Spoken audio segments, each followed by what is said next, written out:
Salut, bonjour, comment allez-vous? J'espère que tout va bien. Et dans l'ensemble, j'espère que vous avez passé une bonne journée. Et excusez-moi pour le retard de cette vidéo. Je devais le faire plus tôt, mais j'ai quelques soucis techniques. Bien, comme je vous l'avais promis, pour cette vidéo, je vais vous présenter quels sont les moments propices pour faire le trading, quels sont les bons moments pour faire le trading. Et nous allons profiter en même temps voir comment configurer notre MetaTrader.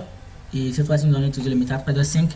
Comment configurer notre MetaTrader 5 pour pouvoir connaître les tendances, les meilleures tendances et comment pouvoir entrer aussi dans le marché.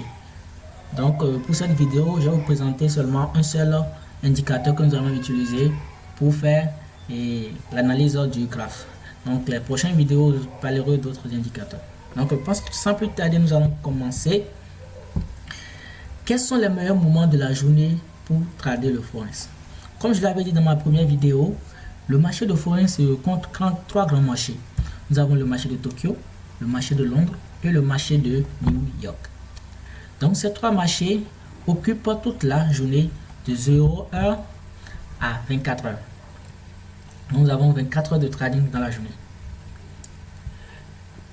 Le premier marché, le marché de Tokyo, commence à 0 h et ferme à 9 h. Le marché de Londres commence à 8 h et ferme à 17 h. Et le marché de New York commence à 13 h et ferme à 22 h. Comme vous aurez dû le constater, les trois marchés sont éparpillés sur toute la journée. Et à un certain moment, il y a deux marchés qui se coïncident. Et tous ces marchés se coïncident dans le marché de Londres. Le marché de Tokyo intercepte avec le marché de Londres dans la matinée et le marché de Londres intercepte avec le marché de New York dans l'après-midi. Donc ce sont les deux moments dans la journée où le trading est au maximum, donc où la volatilité des marchés sont très bonnes et les trades sont très fructueuses.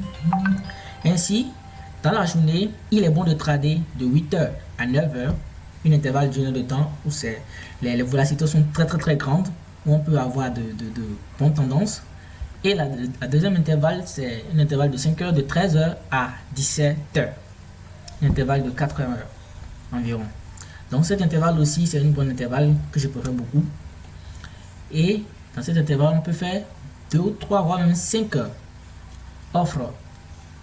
Et durant cet intervalle-là, et si vous êtes vraiment sur la tendance, vous pouvez miser gros et bon. Ça prend quoi? En plus de ça, maintenant on sait quels sont les moments de la journée trader. Maintenant, quels sont les, comment dit-on, les devises qu'il faut trader dans chaque marché. Lorsqu'on prend ce graphe, vous allez voir que la volatilité moyenne des paires de devises par section varie d'un marché à un autre. Lorsqu'on prend le paire de devises euro-dollar, dans le marché de Tokyo, il est de 76, donc la volatilité est de 76. La volatilité dans le marché de Londres est de 114 et dans le marché de New York, c'est de 92. Donc pour tous les autres graphes, vous allez constater que le marché de Londres est le marché qui a plus de paires avec de grandes volatilités, tout simplement parce que c'est sur ce marché que les autres marchés viennent se coïncider et que c'est pendant cette période de coïncidence que la volatilité des marchés monte. Donc il est préférable de trader sur le marché de Londres pendant les périodes de trade et hors même de ces périodes où le trade est maximum. Lorsqu'on prend le graphe en général, nous allons voir que le paire euro USD, GBP USD, USD Chine, euro Japon, GBP Japon sont les marchés qui sont les plus importants. Les autres marchés ne sont pas négligés, mais ce que je viens de citer là sont les marchés où on peut observer une grande volatilité et faire de grands profits. Donc moi je préfère souvent ces deux premiers marchés là, sont les marchés de prédilection. Et il y a encore d'autres marchés là qui peuvent donner de bons résultats, comme ce marché euro Japon peut donner de bons résultats. Donc on sait maintenant quelles sont les devises qu'il faut trader le plus en fonction du marché qu'on choisit. Lorsqu'on choisit MetaTrader, je vais vous montrer comment choisir le marché sur lequel vous voulez trader. Maintenant, terminons avec la semaine. Donc, dans la semaine, quels sont les jours les plus propices pour trader? Comme je l'avais dit dans l'autre vidéo, Le trading sur le Forex commence le dimanche à 23h et termine le vendredi à 22h30. Donc le dimanche, le marché vient d'être ouvert. On voit que les volatilités à ce niveau sont très faibles. Donc le marché vient d'être ouvert. Il n'y a pas vraiment de tendance dans le dimanche, encore que nous sommes dans la soirée. Le lundi, les portefeuilles commencent par s'ouvrir. Les volatilités commencent à augmenter, mais ce n'est pas encore important. Donc, c'est à partir de mardi que chacun commence par réagir, on commence par avoir des informations ou trader, qu'est-ce qui se passe. Donc, les volatilités dans les marchés commencent par devenir importantes. Vous allez voir chez PP Japon, commence par devenir importante à partir de mardi, mercredi, jeudi. Donc, tous les marchés commencent à prendre de l'ampleur jusqu'au jeudi et vendredi. Le vendredi, pourquoi le vendredi est enlevé des jours où c'est pas bon de trader? Pas parce que les marchés n'est pas assez volatile, mais parce que c'est le jour de clôture. Donc les portefeuilles seront réajustés. Donc ces volatilités peuvent être des fausses tendances. Donc il vaut mieux être prudent. C'est pourquoi on prend ces 3 jours, mardi, mercredi, jeudi, comme étant les jours les plus propices pour trader. Bien, cela étant fait, nous allons passer maintenant à la configuration de notre MetaTrader. Donc, nous voici ici sur MetaTrader 5. Je vais plus repasser sur comment connecter son compte. J'ai déjà parlé dans l'autre vidéo, donc vous pouvez aller voir sur d'autres vidéos. Et la vidéo va apparaître à la fin. Vous pouvez aller voir sur cette vidéo pour voir comment connecter son compte à MetaTrader. Donc, une fois que votre compte est connecté à MetaTrader, vous allez le voir ici. Moi, c'est mon compte démo, démonstration, qui est connecté là. Il y a d'autres comptes ici. Les comptes en vert, c'est les comptes démo, et les comptes en couleur or, c'est les comptes réels. Donc le compte est connecté et ici nous sommes devant le Bitcoin USB. Donc c'est mon MetaTrader avec mon graphe Bitcoin où je viens tester mes stratégies. Ici vous allez voir que le graphe, elle est un peu touffue. Comme je l'avais montré dans l'autre vidéo, elle est un peu touffue. Donc il faut l'améliorer, son apparence. Il faut améliorer son apparence avant de commencer par placer les indicateurs, avant de commencer par lire le graphe. La première des choses, on enlève la grille qui est derrière. Après, on va sur propriété. L'arrière-plan, vous mettez blanc. Le plan d'avant, vous mettez noir. Barre de hausse, moi je mets ça au bleu. Barre en baisse, je mets ça au rouge. Bougie de hausse, bleu également. Bougie de base, je mets au rouge également. Donc vous pouvez voir, l'apparence commence par devenir agréable à lire. On fait OK, et on a ça. Maintenant, qu'est-ce qu'une tendance en bourse? En trading, la tendance, c'est l'aspect général que prend la courbe. C'est ça qu'on appelle la tendance. Donc, avant d'arriver à là, voyons en général le contenu de notre MetaTrader. Lorsque vous arrivez sur MetaTrader, en haut, vous avez des boutons qui vous permettent de faire quelques actions. Nous avons un fichier où vous pouvez de là se connecter à un compte, comme je l'avais montré, ouvrir un compte si vous n'en avez pas, ouvrir des graphes, voir, au niveau de voir, ça vous permet d'ajouter des éléments sur votre plateforme. Je vous conseille ici au niveau de la barre d'outils d'activer tout, le reste vous laissez comme ça. Insérer, moi j'utilise insérer pour insérer les indicateurs. J'aime insérer les indicateurs à partir d'ici et les experts à partir de là. On verra ça en détail après. Donc, sur la barre, vous aurez la barre des périodes qui est très importante et la barre des outils qui vont permettre d'analyser le graphe aussi. Là, vous avez le défileur. Ça permet de suivre le graphe au fur et à mesure qu'il évolue. Et celui-ci, je vous permets de l'activer, décaler la fin du graphe du côté droit. Donc vous allez voir après pourquoi c'est important d'avoir une idée de ce qui peut arriver, donc une prédiction. Là, on peut commencer. Qu'est-ce que la tendance? La tendance, c'est l'évolution générale de la courbe. Vous allez voir ici, on va utiliser un outil, celui-ci. Lorsqu'on quitte de là à là, on voit que nous sommes en tendance haussière. Donc la courbe est en train de monter, donc elle a monté durant toute cette période. Et ici, elle a commencé par descendre un peu et elle a continué par remonter. Donc vous allez dire qu'il y a un décalage ou bien une intersection de hausse et de baisse. C'est possible. Maintenant, comment savoir quand est-ce que la hausse serait hausse continue ou bien lorsque la baisse sera une baisse continue? C'est l'ensemble de ces haussiers et baissiers ici qui a créé une hausse sur une longue durée. Mais lorsqu'on est sur un instant T égal à une seconde par exemple, on ne peut pas savoir la tendance générale sans avoir utilisé un indicateur. Donc pour cette vidéo, je vais vous présenter l'indicateur qu'on appelle le moyen mobile. Et avec cet indicateur, vous allez pouvoir connaître la tendance générale, la tendance à un instant T et comment entrer dans le marché et à quel instant sortir dans le marché, du marché plutôt. Donc pour insérer les indicateurs, vous allez sur insérer indicateur. Donc vous allez utiliser l'indicateur de tendance. Donc le moyen mobile est un indicateur de tendance. En anglais, on appelle Moving Average. Donc vous appuyez sur Moving Average. Donc le Moving Average permet de connaître la tendance générale et aussi de savoir à quel instant entrer dans le marché et à quel instant sortir du marché. Pour cela, il faut le paramétrer de 3 façons différentes.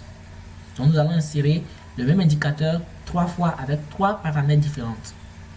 Les paramètres, nous avons la période, la méthode, l'application A et le style, le décalage. Le décalage, on met ça sur 0.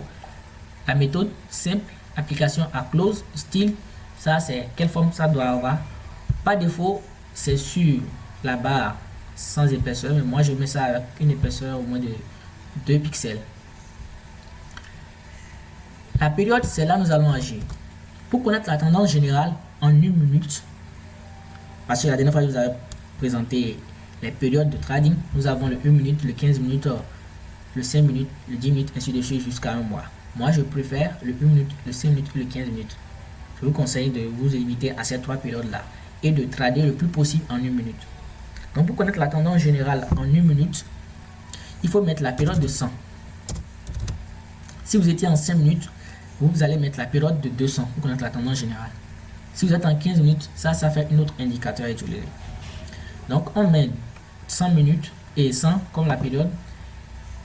Et je choisis souvent la couleur orange. On lance. Et là, vous voyez, il est apparu là. J'ai diminué un peu la taille pour qu'on puisse voir. Donc, il est apparu à ce niveau. On le voit là. Donc, je vais stopper l'évolution du graphe pour pouvoir le déplacer allègrement pour qu'on puisse voir dans le temps. Comment lire maintenant le graphe avec notre indicateur? Si les bougies qui montrent les prix, ces bougies là qui montrent les prix, est en dessus de notre barre, de notre moyen mobile 100, nous sommes en tendance haussière.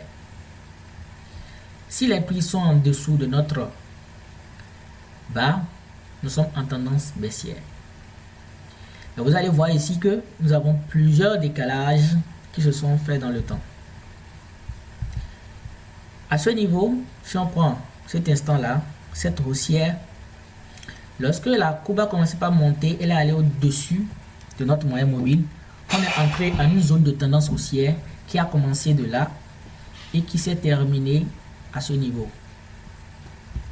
Donc, on a une zone de tendance haussière qui a confirmé, qui a commencé d'ici et qui s'est arrêtée là. Donc, à l'instant T où le prix a dépassé notre bas mobile vers le haut, nous sommes entrés en tendance haussière et ça s'est arrêté là. Une chute a commencé ici. Donc, une tendance baissière a commencé. Et cette tendance baissière n'est pas confirmée tant qu'elle n'est pas descendue de notre bas. Donc, lorsqu'elle a commencé par descendre de notre bas ici, vous avez vu que elle a eu du mal à descendre. Donc, on était rentré en tendance baissière un peu. Puis, on a remonté en tendance haussière avant de venir maintenant confirmer la tendance baissière à ce niveau. Donc, la tendance baissière a commencé à ce niveau et elle s'est arrêtée là. Donc, elle a commencé ici et elle s'est arrêtée à ce niveau. Une autre tendance aussi a commencé qui s'est confirmée une fois que la barre a dépassé jusqu'à là.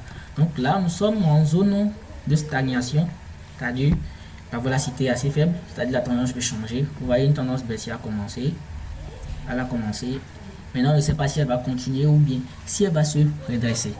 Maintenant, pour le savoir, il faut ajouter les deux autres moyens mobiles qui restent. Donc, on va sur indicateur, tendance, moving average. Cette fois-ci, nous allons mettre le 20, période 20. Couleur, j'utilise souvent navy. Vous faites OK, lui, il va apparaître. Donc, lui, c'est un indicateur qui permet de connaître l'évolution de la tendance sur une période de 20. Mais à lui seul, il ne permet pas de lire la tendance à un instant T. Pour cela, il faut lui ajouter notre moyen mobile, une sœur. Le moyen mobile à la période 7.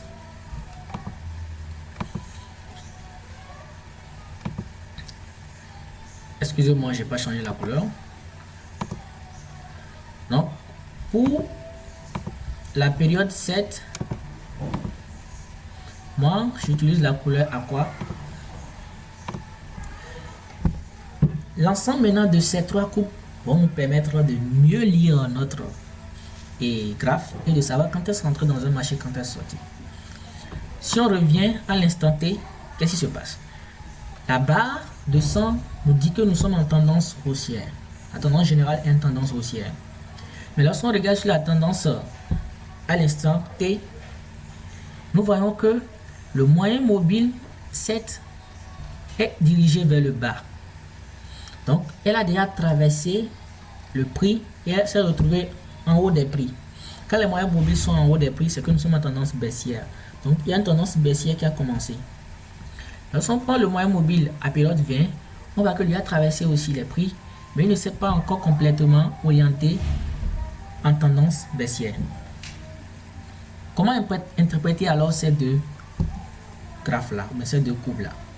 Si le moyen mobile 20 est au-dessus du moyen mobile 7, c'est que nous sommes en tendance baissière. Inversement, nous sommes en tendance haussière, c'est-à-dire si le moyen mobile 7 est en dessus du moyen mobile 20, nous sommes en tendance haussière. Ici, nous voyons que le moyen mobile 20 est en dessus, donc nous sommes en tendance baissière. Donc, vous pouvez entrer dans le marché en tendance baissière. Donc, nous allons essayer cela. Donc, on va sur ici, on clique là pour que le bouton qui permet de rentrer dans le marché arrive. La dernière fois, il avait parlé de lot. Le lot, c'est la quantité que vous voulez acheter et c'est le lot multiplié par la différence entre le prix d'achat et le prix de vente qui vous donne votre résultat final. Actuellement, sur la barre, nous avons le prix d'achat, le buy. Le prix d'achat, c'est lui qui est indiqué là. Donc, vous pouvez faire propriété, aller sur général, montrer plutôt sur montrer, et vous allez cliquer sur montrer la ligne des prix de demande. Vous faites OK. Donc, la prix de demande, c'est le prix de vente, on a là. Donc, c'est la différence entre l'écart qui est entre ces deux prix-là, qui est le multiplicateur. C'est cet écart-là qui multiplie votre lot et qui vous donne votre résultat final. Comme je l'avais dit la dernière fois, lorsqu'on entre dans le marché à un instant T, on est toujours à une valeur négative parce que cet écart-là est déjà présent. Et comme lorsqu'on entre dans une offre, si par exemple ici on veut faire un sell, si on fait un sell, le sell va se placer au niveau de la barre de buy, au niveau de la barre qui donne les prix d'achat, puisque on doit vendre au prix d'achat du marché. Il va falloir que notre barre qui donne les prix de vente arrive sur notre barre au moment où on a fait l'achat pour que ça devienne 0 et lorsque ça le dépasse vers le bas, qu'on entre en profit. Donc nous allons tester cela. Donc nous allons faire un entrée dans le marché en sell. Donc vous devez accepter les conditions qui prouvent que à chaque clic, tout ce qui arrivera, vous en êtes responsable. Vous faites OK, on reprend, donc on fait sell. Donc le sell a été placé, vous allez voir il y a un point, une flèche rouge qui s'est placée là. Et nous sommes à moins 0,07. Donc ce qui veut dire que l'écart entre les prix de vente et le prix d'achat est de 9. 8, 9, donc ça varie. Donc au fur et à mesure que la barre qui est ici sera en train de descendre, nous allons commencer par enregistrer des profits. Vous allez voir que c'est en train d'augmenter, Donc lorsque la barre là va venir sur notre barre qu'on a indiqué là, on sera à 0 et lorsqu'elle va le traverser vers le bas positivement, on va entrer en profit. Maintenant, vous allez me demander, mais comment faire? On ne peut pas rester là à chaque fois en train de regarder la courbe et on a autre chose à faire. Si vous êtes sûr de votre tendance, comme ici la tendance baissière a commencé, on est peut-être sûr que ça va continuer sur une longue période. Vous pouvez marquer les des barrières qu'on appelle le stop loss et le top profit. Le top profit, c'est quoi? Le top profit, ça veut dire que lorsque la courbe va évoluer et arriver à ce niveau, donc lorsque vous allez faire de gains et arriver à ce niveau, que le marché se ferme lui-même. Et le stop loss, ça veut dire lorsque vous allez perdre jusqu'à arriver à ce niveau, que le marché s'arrête tout seul. Pour placer cette barre, qu'est-ce qu'il faut faire? Vous allez sur votre point d'entrée, donc la courbe en verte en pointillé là, vous cliquez sur ça, vous maintenez. Comme nous sommes en mode vente sell, la courbe doit aller vers le bas pour qu'on fasse des profits. Donc vous dirigez ça vers le bas, vous allez voir qu'il y a une courbe rouge qui a commencé par sortir. Vous dirigez ça vers le bas et vers la gauche de la courbe, vous allez voir que les profits sont en train d'être indiqués en même temps. Donc vous devez vous défiler jusqu'à aller voir à quel moment vous avez envie que ça s'arrête. Peut-être nous allons mettre ici à un profit de 0,13 $. Donc à 0,13 $, le marché doit sortir. On reste là. Donc dans le curseur, vous allez voir, on a mis profit 0,13 $, nombre de points et 1306 points. Donc on a fait 1306 points. On va faire 1306 points et on va gagner 0,13 $ avant que le marché se ferme. Maintenant pour les pertes. Pour les pertes, vous tirez vers le haut. Donc on va mettre les pertes ici. Donc on va dire que lorsqu'on va faire une perte, un instant,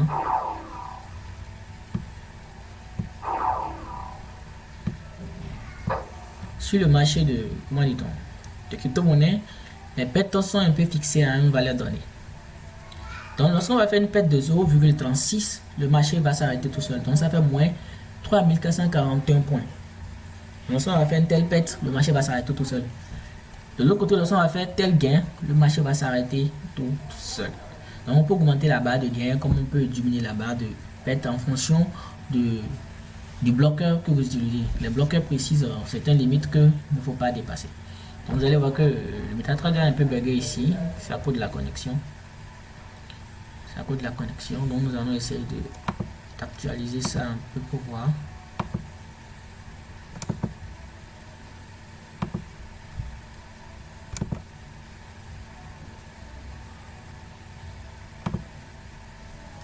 Nous allons ouvrir une nouvelle graphe pour actualiser. Et en même temps, je vais profiter pour vous montrer autre fonctionnalité de MetaTrader. Une fois que vous avez configuré votre graphe comme ça, vous aurez envie peut-être d'utiliser la même configuration pour d'autres paires de devises. Donc vous pouvez enregistrer votre modèle. Donc vous faites clic droite, vous allez sur modèle, vous mettez sauvegarder le modèle, vous lui donnez un nom, je mettais, vous lui donnez un nom, je mettais enregistrer. Maintenant quand c'est enregistré, on a ouvert notre nouvelle. Si vous faites clic droite là aussi, vous faites modèle, vous choisissez votre modèle que vous allez enregistrer et automatiquement elle apparaît. Automatiquement elle apparaît. Donc vous avez vu, ça garde les mêmes défauts.